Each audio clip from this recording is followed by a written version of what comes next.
여러분, 배달 앱 여러분들도 많이 이용하시지요.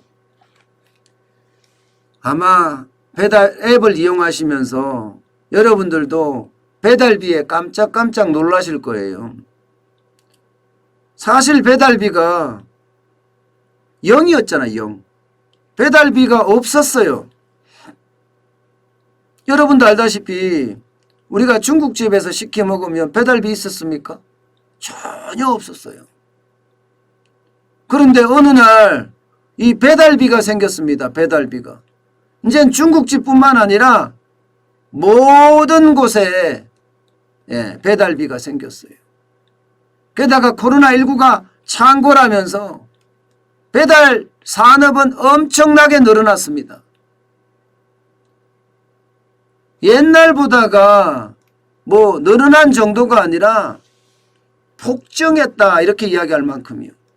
2017년에 음식 배달 서비스 거래는요 2조 2726억 원이었지만 2020년 현재는요 17조예요. 17조 3828억 원입니다. 얼마나 늘었습니까? 8배? 예. 6배인가요? 7배? 7배 가량 늘었나요? 이만큼 시장이 굉장히 커졌어요. 그런데 시장은 커졌는데 코로나19 때문에 엄청나게 더 커졌는데 이 시장에 참여하는 사람들의 불만이 점점 커지고 있어요. 배달비 때문에. 배달비 때문에 엄청 커지고 있어요. 시키는 소비자는 소비자대로 불만이 커지고요. 자영업자는 자영업자대로 불만이 엄청 커지는 겁니다. 소비자는 어느 날 갑자기 배달료가 1,000원, 2,000원 하더니 지금 현재는 3,500원, 심지어는 4,000원, 5,000원까지 올라갔습니다. 배보다 배꼽이 크다는 이야기가 막 나와요. 예. 아니 그러면 내가 왜 시켜 먹어? 그냥 나가서 먹을래? 따뜻한 밥에 그냥 먹으면 좋잖아.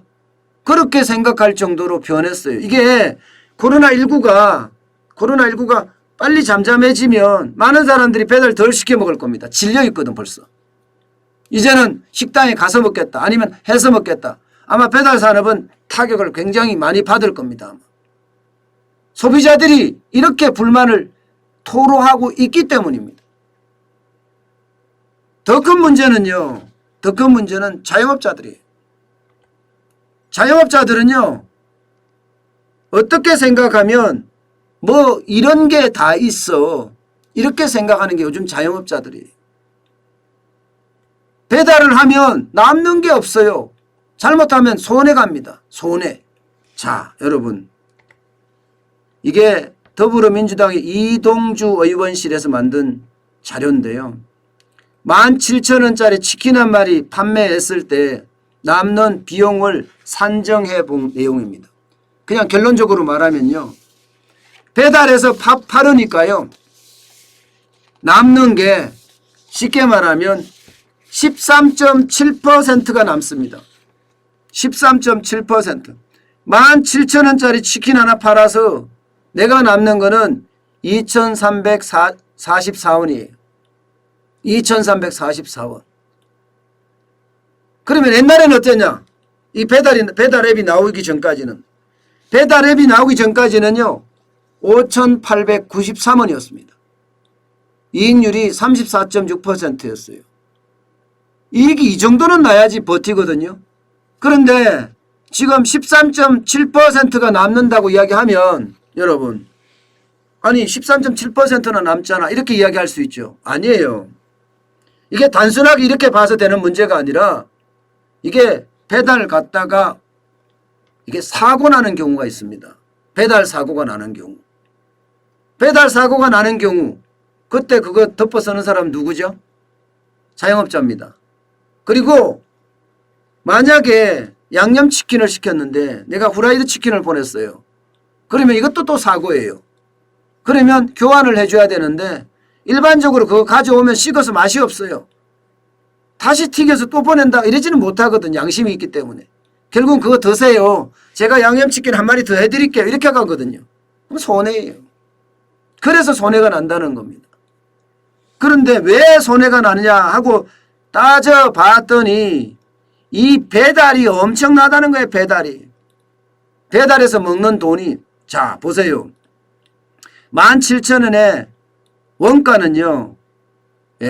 7,469원입니다. 여기에 세금 2,805원이고요.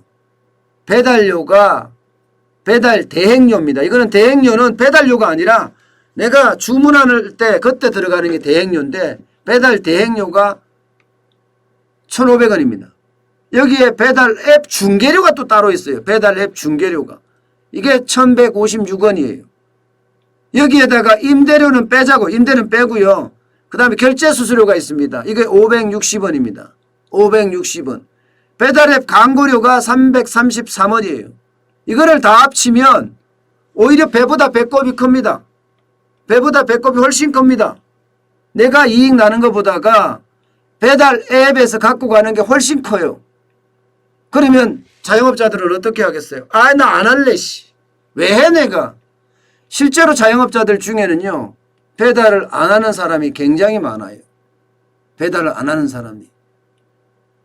그러면 왜 이런 일이 벌어졌을까? 이거를 봐야 됩니다. 이게 배달 앱의 태생, 배달 앱의 어떤 탄생의 시초를 보면 이게 배달 중심으로 이게 탄생이 된 게 아니에요. 쉽게 말하면 전단지 대신에 내가 디지털 전단지 만들어 줄게 하는 것으로 이 사업 모델이 만들어진 거예요. 그러니까 식당 하는 사람들 입장에서는 식당을 오픈하잖아요. 그러면 전단지를 찍어. 전단지를 좀 많이 찍으면 제가 찍어볼 때는요. 저도 식당 할 때 찍어봤는데 8만 장 하니까 8만 장.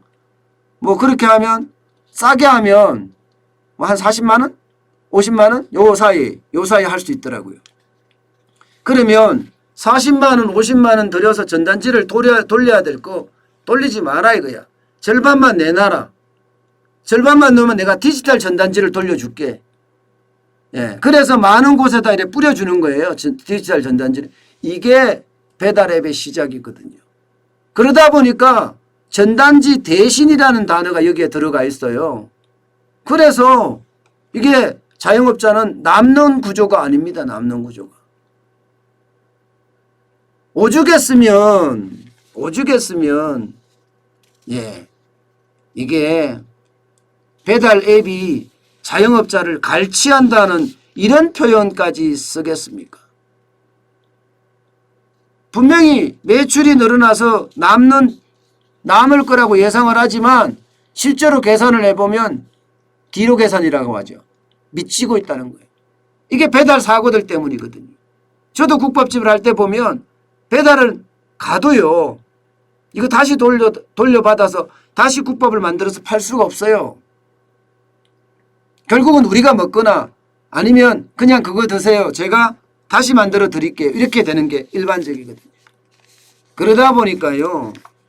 이 배달 앱에 대한 것은 자영업자들 입장에서 보면 제주는 자영업자가 넘는데 돈은 왕서방이 챙긴다고 돈은 플랫폼 업체인 배달 앱이 다 챙긴다. 여기다가 배달 비용으로 다 나간다. 이런 말이 자꾸 나오는 이유입니다. 참 안 그래도 자영업자는 어려운데 그죠? 코로나19 때문에 어쩔 수 없이 배달에 뛰어들었습니다마는 남는 돈은 없고 결국 배달 앱에 대한 비용만 배만 불렸다. 이런 얘기가 지금 나오는 겁니다.